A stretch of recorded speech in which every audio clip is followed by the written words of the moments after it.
लाला ने हमें join in कर लिया, Shahid Afridi joins us in the show. अस्सलाम वालेकुम Lala and welcome to the show. जी अस्सलाम वालेकुम सारे दोस्तों को। वालेकुम। Iram, talking about this game जहाँ पे पाकिस्तान वुमेन और साउथ अफ्रीका वुमेन खेल रही हैं, कॉन्फिडेंट परफॉर्मेंस, गुड स्टार्ट। बिल्कुल, जब आपकी मेहनत आपने की होती है और जिस तरह से जो है हेड कोच सर वसीम जिस तरह मेहनत कर रहे हैं, अभी T20 हम वर्ल्ड कप में भी गए थे तो मैं भी उनकी कोचिंग में थी, तो मेहनत तो बहुत होती है। और लाइक क्रिकेट हम बहुत खेलते हैं, फिटनेस पे भी बहुत काम होता है। और जब आप आपकी तो वीडियोस भी बहुत आती हैं फिटनेस के ऊपर तो जब आप फिजिकली और इवन जब आप मेंटली थोड़ा सा स्ट्रॉन्ग हो जाते हैं तो इस तरह की इनिंग्स जो है वो सामने आती हैं। और जब आपको अपनी मेहनत पे यकीन होता है तो मुझे नहीं लगता कि ग्राउंड में जो है वो कोई भी बॉलर या कोई भी फील्डर जो है वो आपको स्कोर करने से रोक सकता है। जिस तरह माशाल्लाह सिद्रा अमीन तीसरी जो है वो बैट्स वुमेन बनी है जिन्होंने 2000 जिनके रन्स भी मुकम्मल हो गए हैं। और मुनीबा ने जिस तरह से वो सेंचुरी भी पिछले मैचेस में की और अभी भी 50 होगी दोनों का, तो माशाल्लाह बहुत अच्छी क्रिकेट खेल रहे हैं। और बस यही दुआ है कि इंशाल्लाह इसी रिदम को, इसी मोमेंटम को जो है आगे वर्ल्ड कप में भी लेके जाएं और इसी तरह ही खेलें। बिल्कुल, वर्ल्ड कप में भी कैरी फॉरवर्ड करना चाहिए इस मोमेंटम को। लाला, जब हमने ये शो शुरू किया था उस वक्त हम ये कॉन्वर्जेशन कर रहे थे, डिस्कशन कर रहे थे कि इस एशिया कप में शायद क्रिकेट से ज़्यादा जो सारी डिस्कशन हो रही है वो ऑफ द फील्ड डिस्कशन हो रही है, जो ऑफ द फील्ड मसाइल हैं इस वक्त, और इनका क्या सोल्यूशन है, इनको कहाँ रोका जाए। ये जो ऑफ द फील्ड इशूज़ आ रहे हैं इसकी वजह से जो क्रिकेट है वो ख़राब हो रही है, जो गेम की साख है वो ख़राब हो रही है, जो गेम की रिस्पेक्ट है वो टेम्पर की जा रही है। इसको किस तरह रोका जाए। ये एक अभी मैच रेफरी का इशू चल रहा था एंड इवेंचुअली अब कुछ खबरें बड़ी स्ट्रांगली ये आ रही हैं कि जो मैच रेफरी पाकिस्तान और यूएई की टीम के लिए हैं उनको तब्दील कर दिया गया है, मगर फिर भी ये बात यहां तक पहुंचनी नहीं चाहिए थी। देखिए, इशू उठाया, जिन्होंने इशू उठाया है तो मसले तो उन्होंने खड़े किए हैं ना। अब जिनकी जिम्मेदारियां हैं इन सारे इश्यूज को वो सारे बड़े बैठे ऑफ द फील्ड जितने भी मसले मसाइल हैं वो हल करें। ऑन द फील्ड जो हमारे क्रिकेट हमारी टीम खेल रही है वो अपनी परफॉर्मेंसेस पे फोकस करे, वो जीत के लिए खेले। तो हर एक का अपना अपना एक रोल है, चीजों को प्लेयर्स के साथ मिक्स नहीं करना चाहिए। बड़े बैठे हुए हैं वहां पे, चेयरमैन भी बैठे हुए हैं वहां पे, ACC के चेयरमैन कहूंगा बल्कि वो भी बैठे हैं, इंडियन ऑफिशियल्स भी बैठे हैं, बाकी जो बोर्ड्स हैं उनके मेंबरान्स भी होंगे वहां पे डेफिनेटली। तो उनके साथ मिलके बैठ के एक ACC की तरफ से, उनकी पूरी मैनेजमेंट की तरफ से अच्छे पॉजिटिव स्टेप्स लेने चाहिए। सारे बोर्डों की जिम्मेदारी है, सिर्फ पाकिस्तान की जिम्मेदारी नहीं है। जब बात रिस्पेक्ट, क्रिकेट की रिस्पेक्ट की बात होती है, स्पोर्ट्समैन स्पिरिट की बात होती है, तो उस पे मेरा नहीं ख्याल कि किसी भी बोर्ड को कॉम्प्रोमाइज करना चाहिए। सारे मिलके बैठे।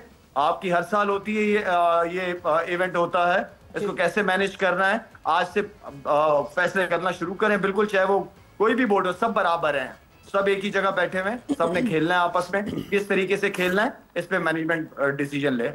तो शायद साहब, इसका मतलब ये कि आप इतने बरस हो गए हैं, अब अगली नस्लों तक मुंतकिल हो रही हैं चीज़ें क्रिकेट की, आपको लगता है कि वाक़तन इसमें भी एक ही रास्ता है और वो इत्तेहाद का है, सब एक दूसरे की बराबरी को, एक दूसरे की अहमियत को तस्लीम करें और उसी अंदाज में आगे बढ़ें जिस तरह से बरसों से, दहाइयों से क्रिकेट होते हुए आ रही है? इसके अलावा कोई दूसरा रास्ता नहीं है?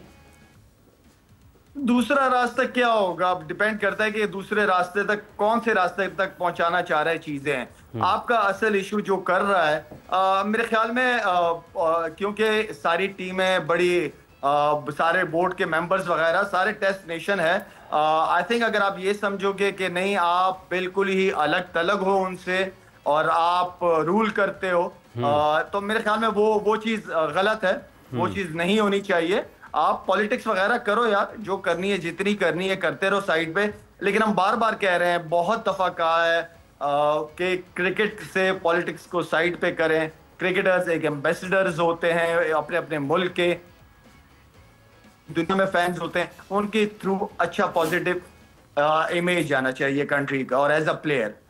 बिल्कुल, एक अच्छा पॉजिटिव इमेज जाना चाहिए, बट अगर तो ये हालात बेटर नहीं होते, सेंसिबल डिसीजंस नहीं लिए जाते, क्या आने वाले वक्तों में एटलीस्ट एक चीज़ पे ये फुट डाउन दोनों तरफ से हो जाना चाहिए पीसीबी की तरफ से भी, बीसीसीआई की तरफ से भी, that India and Pakistan would not be in the same group anymore, because जब ये अब जब भी साथ खेलने की बात होती है, साथ गेम भी खेला जाता है, गेम से पहले इतना शोर मचता है, गेम से पहले इतनी एक दूसरे के बारे में बातें होती हैं, गेम के बाद इतनी बातें होती हैं, जो कि बहुत ज़्यादा डेंट लगता है खेल के ऊपर। सवेरा फर्क पड़ता है, जाहिर बात है, क्रिकेट वर्ल्ड पे फर्क पड़ता है। अब जो रिस्पेक्ट इंडिया की जो इन्होंने अभी किया है स्पोर्ट मैच के हवाले से, मेरे ख्याल में कहीं पे भी दुनिया में उसको नहीं सराहा गया है। सब ने काफी क्रिटिसाइज किया है इंडियन प्लेयर्स को, तो बात पीछे से मुड़ मुड़ के घूम फेर के जाएगी, सीधी मोदी के ऊपर ही जाएगी।